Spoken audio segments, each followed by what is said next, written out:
భారతదేశం పురాతన సంస్కృతి, ఆధ్యాత్మిక సంప్రదాయం మరియు దేవాలయాల దేశం.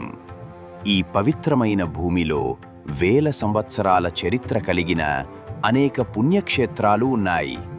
హిమాలయాల మంచు పర్వతాల నుంచి దక్షిణ భారతదేశ సముద్ర తీరాల వరకు భారతదేశం మొత్తం పవిత్రమైన క్షేత్రాలతో నిండి ఉంది.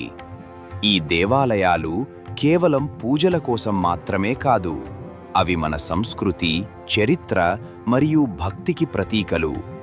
భారతదేశంలో చారధామ్ క్షేత్రాలు, 12 జ్యోతిర్లింగాలు, శక్తిపీఠాలు మరియు అనేక పురాతన దేవాలయాలు ఉన్నాయి.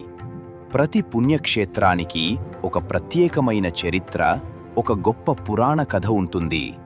ఈ సిరీస్లో మనము భారతదేశంలోని ప్రముఖ పుణ్యక్షేత్రాలను ఉత్తర భారతదేశం నుండి ప్రారంభించి దక్షిణ భారతదేశం వరకు ఒక్కొక్కటిగా తెలుసుకుంటాము.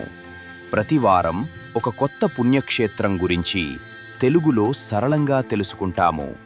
ఈ సిరీస్ లక్ష్యం భక్తి మాత్రమే కాదు, మన భారతదేశపు గొప్ప ఆధ్యాత్మిక సంపద గురించి జ్ఞానం పొందడం. ఈ పవిత్రమైన ప్రయాణంలో మీరు కూడా మాతో కలిసి ఉండండి.